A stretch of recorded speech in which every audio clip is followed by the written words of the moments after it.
Why was there a royal bodyguard on Diana's funeral car? In fact, all of this is for William. As Diana's funeral car slowly drove towards the church, no one noticed the unusual man sitting in front. Strictly speaking, Graham Craig is not qualified to be there. He is not a member of the royal family, only a royal bodyguard, and does not even work for Diana. His job is to protect William and Harry, and he has worked with them for 15 years. His crew earns up to £200,000 per year. When the world learned of Diana's death, Craig didn't know what to say to William, but he knew one thing: he had to show up. Therefore, on the day of the funeral, when William saw Craig standing in front of the carriage, he immediately understood that the bodyguard was here for him to accompany his mother home, which was of great significance to him. When flowers from the crowd kept piling up on the windshield, Craig immediately grabbed them off, not wanting anything to interfere with Diana's final farewell. It was these heartwarming moments that explained why William trusted Craig like he did with his second father. So when William got married, Craig was also present to accompany him, and the Queen also awarded William the Royal Victoria Medal. Do you know how much King Charles regretted after Diana's death? In 1997, Diana passed away in a car accident in Paris. When the British royal family heard the news, they discussed and decided to hold the funeral in a low-key manner, as Diana's death had a significant impact on the royal family. He, who had always chosen to obey in major matters, faced the Queen's scepter for the first time and opposed his mother's words to Charles, who obeyed her. He wants to go to Paris like a real man to retrieve his ex-wife's body, to hold a grand funeral for my ex-wife, just like when she married him 16 years ago. In the end, the Queen was convinced. When Charles arrived at the Paris hospital, he looked at his wife lying quietly in white silk. She had married him in a white dress, and now she was leaving in white again. Charles burst into tears and gently kissed his wife's forehead for the last time. At this moment, his heart was filled with guilt and remorse for Diana. Charles regrets not cherishing Diana well before. Unfortunately, Diana could no longer see Charles regretting. No one realized how cleverly Diana got back at Camilla. She stole the spotlight from Camilla's birthday with a simple move. After Diana was unceremoniously pushed out of the royal family, Camilla, long involved with Charles, planned a lavish 50th birthday. Charles spent £30,000 on it, but the day before,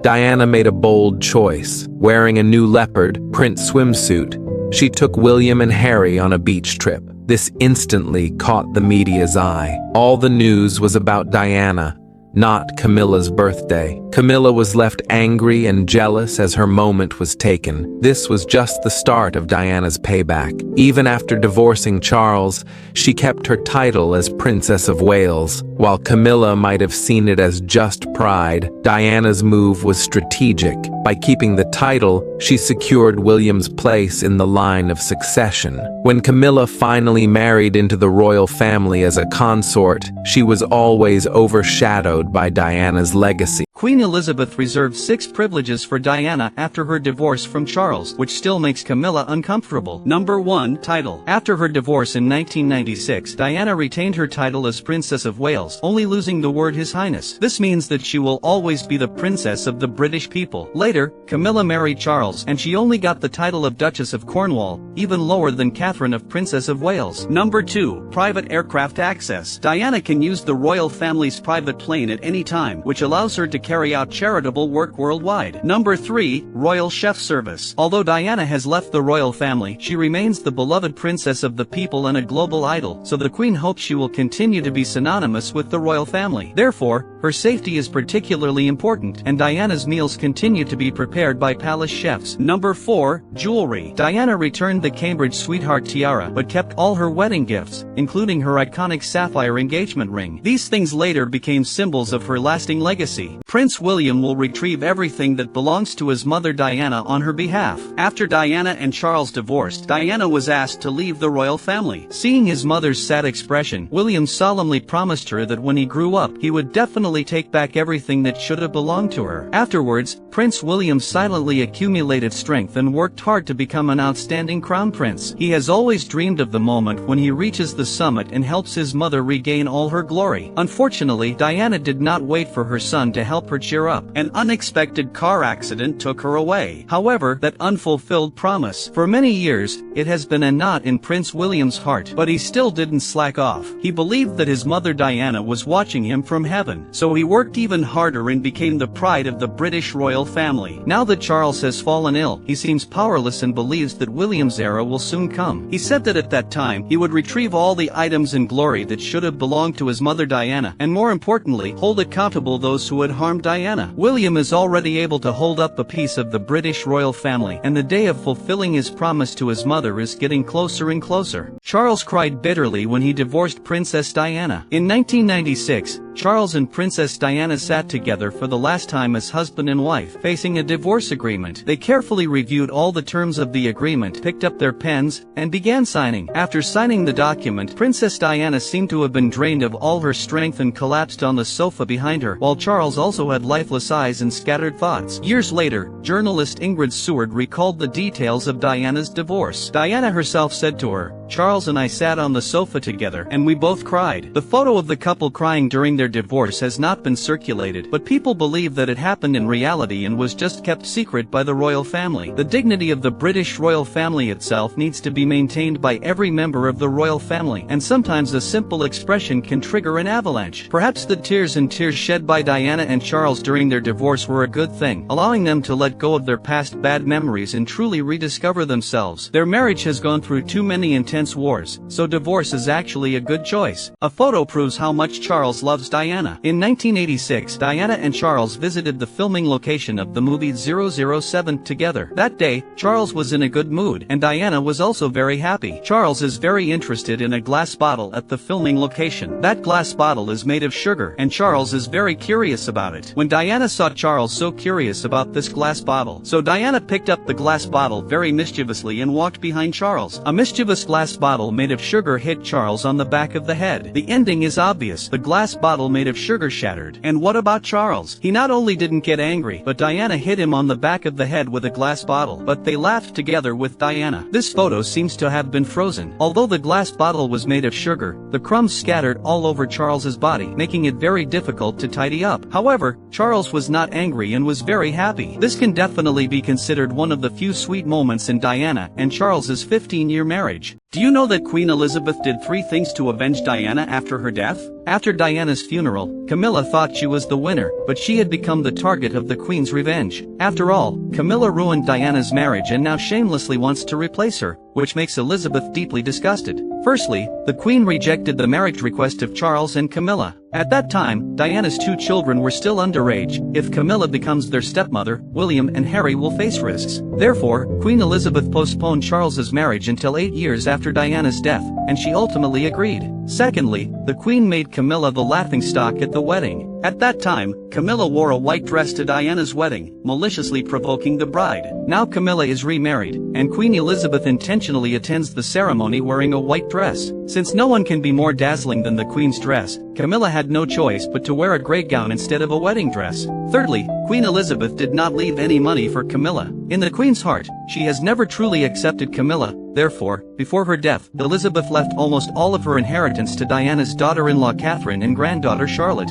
Do you know this man who loves Diana more than King Charles? After divorcing Charles, Diana fell in love with her billionaire son Dodi. Dodi took Diana, William, and Harry on a beach vacation along the Mediterranean coast. They got along very well with each other, even giving the impression of a family of 4. William and Harry are also very sensible, and for Diana and Dodi, they only have blessings. In short, Diana was very happy at this moment. Dodi used his tenderness and genuine feelings to heal Diana's heart hurt by Charles. Unfortunately, Diana's life came to an abrupt end on the early morning of August 31st, 1997. When the car accident occurred, Dodi realized that the situation was not right and immediately used his body to protect Diana, but in the end, they still couldn't escape the disaster. Dodi died on the spot. Diana was taken to the hospital and died. But for Diana, at the end of her life, there was still a Dodi who loved her by her side. It seems that Diana is not so unfortunate either. No one can surpass Princess Diana's 3 dresses. Diana's outfit created a unique fashion show of the last century in which no one dares to imitate the 3 dresses she wore to this day. Number 1. Belleville Sassoon's light purple sparkling off-shoulder dress. In 1982, Diana had just married into the royal family and was already pregnant. She was wearing a beautiful dress and unknowingly fell asleep while sitting in the audience. This scene is known as Sleeping Beauty by everyone. Number 2. Catherine Walker's pearl-embroidered dress. In 1989, when Diana visited Hong Kong, she wore a dress known as Elvis Presley. The long dress was adorned with pearls, and the back hem had a long slit design. The small jacket cleverly raised Diana's waistline, fully showcasing her slender legs. Number 3. In a dark blue velvet evening gown, in 1985, Diana danced gracefully with John Travolta in a beautiful dress at the White House in the United States, and her stunning dance shook the entire audience. This dress was designed by Victor Edelstein in her favorite style: low neckline, off-shoulder, both sexy and elegant. Diana's fashionable attire rightfully earned her the title of English Rose. At least after her death, no one in the royal family could surpass her charm. The favorite of Princess Diana in the British royal family is Queen Mother, and even the title of Princess of Wales was conferred by her. She does not allow anyone to strip her of it. Due to Diana's title, no one dares to shake William's inheritance rights until now. Everyone says that Queen Elizabeth II was elegant for a lifetime, but in fact, Queen Mother was the one who truly lived an elegant life.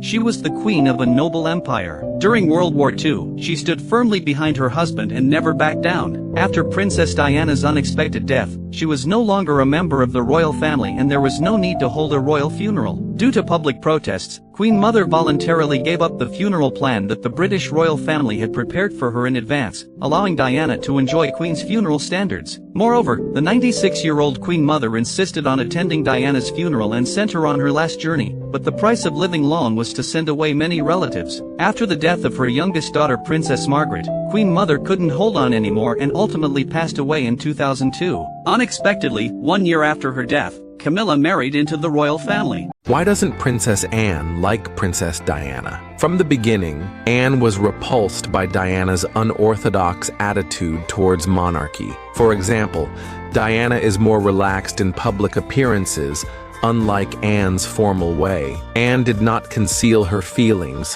which led Diana to avoid her. Anne is critical of Diana's way of fulfilling her duties. She doesn't like Diana's photo poses, especially during charity visits, believing it's media-driven self-promotion. Anne's view of royal roles is more traditional. During a Christmas gift exchange, Diana was unaware of this interesting gift tradition and gave Anne a cashmere sweater. Annie's return gift is a toilet paper cover, showcasing their differences. In 1984, Diana refused to let Anne become the godmother of Prince Harry, saying, "I don't like her. She's good at charity, but so am I." However, after Diana's death in 1997, Anne supported Harry during difficult times. Do you know how much Charles regrets? After Princess Diana's death, Charles couldn't wait to marry Camilla, but was rejected by Queen Mother. It wasn't until Queen Mother passed away that he expressed his desire to marry Camilla again. The Queen knew she couldn't change her son's decision, so she agreed to Camilla marrying into the royal family. However, after Camilla married into the royal family, due to her unfamiliarity with royal etiquette, she always appeared at a loss and often encountered awkward situations. For example, in windy weather, she was wearing a soft dress. When she got off the plane, she forgot to press down on the dress with her hand, which almost caused her to run out. Moreover, her hair always fluttered like grass in the wind. Her image contrasts sharply with Diana's elegance. Diana always maintains a perfect image when appearing in public, and she never lets her dress and hair fly recklessly. And every time she attends an event, her attire drives everyone crazy to follow. Diana's image and charitable actions always add points to the British royal family, while Camilla always reduces points for the royal family. If time could be reversed, Charles would have different choices. The special gift that Diana had prepared in advance for Harry's 25th birthday, but he received it only at the age of 30. In the fateful year of 1997, just before her untimely passing, Princess Diana took the time to carefully craft her last will and testament. Her primary wish was to safeguard her assets by channeling them into a trust fund. This fund was earmarked for her beloved sons, William and Harry, with the intention that they would gain access to it when they reached 25. The will will also contained a touching clause. It stipulated that upon turning 25, each prince was to be bestowed a unique item from their mother's possessions. Among these was Diana's iconic wedding dress, a symbol of both her love story and royal history. However, due to a complex web of procedures and circumstances, the transfer of these special gifts was delayed. It wasn't until 2014, after Harry's extensive world tour, that the princes finally received their mother's treasures. By then, Harry was 30 and William was 32. To this day, they jointly hold these precious items. When Prince William was born, Queen Elizabeth II said a strange sentence: "The birth of the heir to the throne is usually a moment of national celebration, and royal children are born with their parents' titles as their surnames. Therefore, Little Will is the name given to William when he was born as prince." In fact, during Princess Diana's pregnancy, the sarcastic and humorous-born queen had concerns about this child. When she finally saw this little guy, she exclaimed excitedly, "Thank goodness he doesn't have ears like his father did." Prince Charles was born with large ears, which became one of his most famous features. The Duke of Edinburgh once said that Charles looked like a raisin when he was a child. After Diana gave birth to Prince Harry, Charles not only regretted not having a daughter, but also stared at Harry and exclaimed how he still had red hair. In fact, Diana's ancestors had a red hair gene, so Harry belongs to intergenerational inheritance. Where did Princess Diana's jewelry go after her death? These jewels were mainly distributed to 3 places. Number 1, Cambridge Lover's Knot Headwear. The Cambridge Valentine's Knot headdress worn by Princess Diana was borrowed by her mother-in-law Queen Elizabeth as a wedding gift. After Diana and Charles divorced, she had to return the Cambridge Lover's Knot headdress to the royal family. Later on, Diana's daughter-in-law, Kate, also loved this headdress the most. She wore it twice. Number 2, the Spencer headpiece, strictly speaking, does not belong to the Queen or the royal family. It is the property of the Spencer family, the mother of Princess Diana. When Diana got married, she replaced the Cambridge Valentine's Knot headdress with a Spencer headdress because it was lighter and more meaningful. After the death of Princess Diana, the Spencer headdress was taken back by the Spencer family. Number 3, Diana's personal jewelry, a considerable portion of which she left to her 2 sons and future daughters-in-law. When she divorced, she said, "I hope to leave a part of my jewelry collection to my son so that their wives can inherit and wear it at the appropriate time." Which bride has the most beautiful hairstyle in the royal family? The last place goes to Queen Camilla, who also imitated Princess Diana's wedding hairstyle. However, Camilla is too old, and this hairstyle makes her look very ordinary. Worse still, she wears a broomstick-like headdress on her head, which makes her image even more chaotic. Number 5, Meghan Markle. Meghan's hairstyle is full of American style. She should choose a hairstyle that suits British aesthetics, and this hairstyle looks quite messy. Number 4, Grace Kelly. She is the former Queen of Monaco and has chosen a braided bun. An elegant bun is the favorite choice for royal weddings. Number 3, Queen Elizabeth II of the United Kingdom had short hair when she got married, giving her a simple and elegant appearance. Number 2, when Catherine married Prince William in 2011, she tied up part of her hair and draped the other part naturally over her shoulders, paired with a lace wedding dress, which was simply too beautiful. Number 1, Princess Diana's short hair with bangs is very fashionable. Paired with a diamond tiara, she looks like a princess who walked out of a fairy tale. Even if she doesn't wear any tiara, she is still fascinating, which Camilla can never imitate.